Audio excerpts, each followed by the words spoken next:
안녕하세요, 여러분. 유튜브 5일차 해피영희입니다.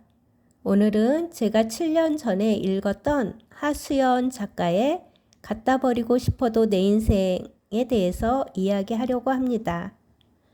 살다 보면 이런 순간이 있습니다. 왜 하필 나지? 왜 내 인생은 이렇게 안 풀리지? 이 삶을 그냥 갖다 버리고 싶다. 아마 한 번쯤은 모두가 그런 생각을 해보지 않았을까 싶네요. 오늘 소개할 이 책은 그런 사람들에게 조용히 손을 내미는 이야기입니다. 제가 이 책을 읽으면서 몇 가지 가슴 깊게 와닿았던 내용들을 하나하나 이야기하고자 합니다. 그중 첫 번째가 당신의 오늘은 끝이 아닙니다 라는 작가의 메시지인데요. 우리의 인생은 대부분 계획대로 흘러가지 않습니다. 내일도 오늘처럼 평범할 거라 믿지만 어느 날 병원에서 한 번의 사고로 모든 것이 바뀌기도 합니다. 원하든 원하지 않든 우리에게 갑작스럽게 다가오는 일들이지요. 수연에게도 그날은 그렇게 찾아왔습니다. 19, 꿈을 꾸고 친구들과 웃고 미래를 상상해야 할 나이잖아요.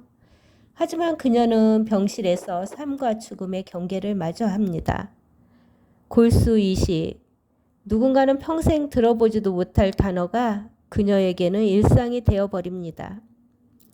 그리고 누구보다 먼저 이런 질문을 던집니다. 왜 나에게 이런 일이 일어난 걸까? 사실 우리는 모두 같은 질문을 합니다.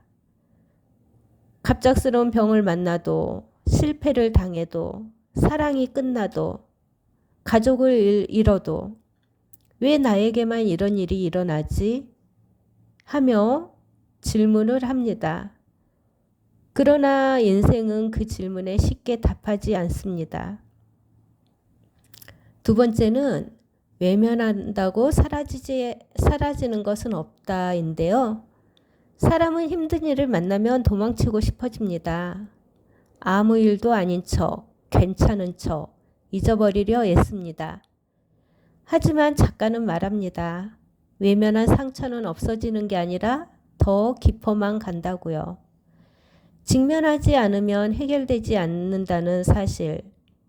병도 그렇고 마음도 그렇고 인간관계도 그렇습니다. 가장 무서운 것은 현실이 아니라 현실을 인정하지 않는 마음일지도 모릅니다. 수연 역시 두려웠습니다. 죽음이 가까이 있다는 사실을 인정해야 했고 오늘이 마지막일 수도 있다는 현실을 받아들여야 했습니다. 그 용기가 다시 살아가는 첫걸음이 되었습니다. 세 번째는 삶과 죽음 사이에서 배운 것들인데요. 병실에서는 시간이 다르게 흐릅니다. 평범했던 하루가 얼마나 귀한 것인지 알게 되죠. 혼자 걷는 것, 밥을 맛있게 먹는 것, 햇살을 느끼는 것, 가족들과 웃으면서 지내는 것. 우리는 이런 평소 많은 것들을 당연하게 생각합니다. 하지만 삶과 죽음 사이에 있는 사람들은 압니다. 기적은 거창한 것이 아니라 이렇게 평범한 삶에 있다는 것을요. 오늘도 살아있다는 그 사실에 있다는 것이 바로 기적이라는 것을요. 네 번째는 희망은 거대한 확신이 아닙니다. 괜찮아질 거야. 다시 건강해질 거야. 이 한마디를 오늘도 스스로에게 건네는 용기입니다. 수연이 그랬듯이 수연도 수없이 흔들렸습니다. 몸은 마음처럼 따라주지 않았고 회복은 느렸으며 불안은 쉽게 사라지지 않았습니다. 하지만 그녀는 하루하루를 버텼습니다. 오늘, 내일, 하루하루들이 모여 6년이라는 긴 시간이 되었고 마침내 두 번째 삶이 되었던 것입니다. 마지막으로 나는 그러지 말았어야 했다. 살다 보면 후회가 많습니다. 왜 내가 그 말을 했지? 왜 그렇게 미워했을까? 왜 나를 그렇게 몰아붙였지? 아픈 시간을 지나며 가장 많이 하는 말들. 이제는 좀 나에게 친절해져야 되겠다 싶습니다. 우리는 늘 자신에게 가장 엄격합니다. 실수 하나로 자신을 미워하고 실패 하나로 인생 전체를 부정합니다. 하지만 정말 필요한 것은 완벽함이 아니라 다시 일어날 기회를 자신에게 허락하는 일입니다. 이별은 사람하고만 하는 것이 아닙니다. 젊음과도 이별하고 건강과도 이별하고 어제의 나와도 이별합니다. 그래서 삶은 늘 조금씩 슬프기도 합니다. 하지만 이별이 끝을 의미하지는 않습니다. 무언가를 보내야 새로운 무언가가 들어오니까요. 오늘을 떠나보내야 내일이 시작되듯이. 무기력은 의지가 약해서 오는 것이 아닙니다. 지친 마음이 보내는 신호입니다.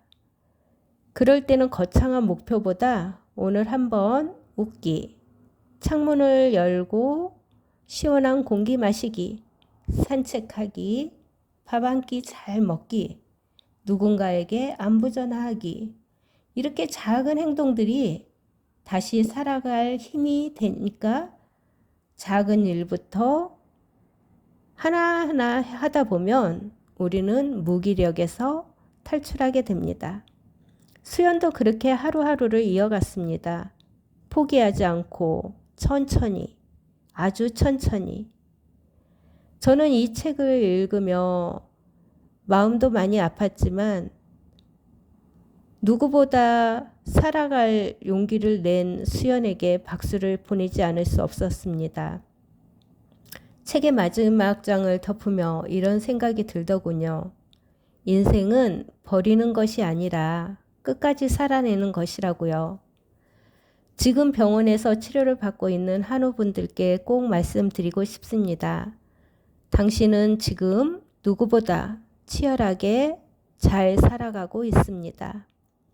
오늘 버틴 것만으로도 충분히 잘했고 잘하고 있습니다. 그리고 곁에 있어주는 한우 가족분들께도 말씀드립니다. 곁에 있어주는 것만으로도 한우에게는 큰 힘이 된다고요. 또 지금 병이 아니더라도 삶이 버거운 분들께 전하고 싶습니다. 우리 모두는 각자의 싸움을 하고 있습니다. 그러니 너무 자신을 몰아붙이지 않았으면 좋겠습니다. 겨울이 영원하지 않듯 언젠가 다시 꽃이 피는 봄이 반드시 찾아오니까요. 수연의 두 번째 인생이 그것을 증명했습니다. 여러분의 인생도 아직 끝나지 않았습니다. 오늘이 힘들으셨나요? 오늘이 힘들었다면 오늘만 잘 버티십시오. 내일은 또 다른 하루가 시작될 테니까요. 갖다 버리고 싶었던 인생도 끝까지 살아내면 누군가에게는 희망이 되는 이야기가 됩니다. 오늘도 당신의 삶을 진심으로 응원합니다. 여러분, 오늘 어떠셨나요? 많이 도움이 되셨을까요? 좋으셨다면 구독, 좋아요 눌러주시고요. 편안한 밤 되시기 바랍니다. 그럼 또 내일 만나요. 안녕.